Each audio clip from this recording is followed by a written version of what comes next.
So let's learn about heat transfer, more specifically conduction. Now, conduction is when heat is moving between two solids, for example, two sheets of metal, like the image shown below.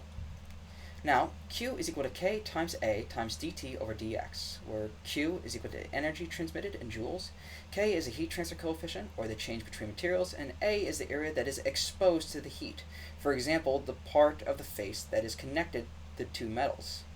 Now, dt over dx is a difference between the temperatures on both sides. Now, if there are multiple different materials like copper with steel, the formula is written as Q is equal to U times A times dt over dx. The only thing different is that U stands for the combined heat coefficient. So, let's learn about the U values principles. Now, resistance is equal to 1 divided by U times A. Now, that is also equal to the sum of all resistivities. So for this example, we got the air touching A plus B plus C, D, and E plus the air touching C, D, and E. Don't think about the air touching A too much. That does touch upon convection, but we'll learn more about that later.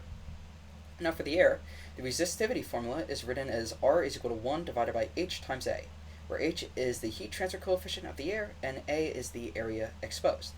For A or B, that is L divided by K times A, where L is the length of the material, or how far it's traveling, and then K is the heat transfer coefficient, and A is the area exposed. Now for C, D, and E, you need to put the three metals together, and for any situation, you need to use this formula. 1 divided by R is equal to adding all resistivities to the power of negative 1.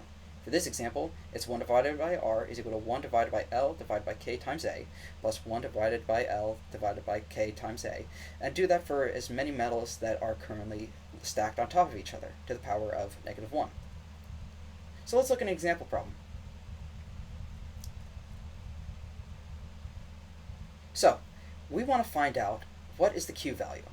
We know that the depth of all is 1 meter, A and B 2 meters, C for their height is 1 meter, so on and so forth. So the resistivities is all the resistivities added, and that is 1 divided by U times A. So, let's take the first step. So let's find the resistivity of C, D, and E. And that's part is just 1 divided by L divided by A times K, and to the power of negative 1. Plugging in all the values, we get resistivity of 0.321. Now let's take the total. So R is equal to AirA plus B plus CDE plus air CDE. Now, of course, this is from the last slide, but we do R is equal to 1 divided by 5 times 2 times 1 to ultimately, and we continue that for all of them. Now, if you notice, we got 0.321 on its own because we already found its resistivity. We don't have to do any additional calculations. Now, R is equal to 0.775. So, we also know that it's equal to 1 divided by U times A, and we will also assume that we'll be using the area associated with it to ultimately give us U is equal to 0.645161.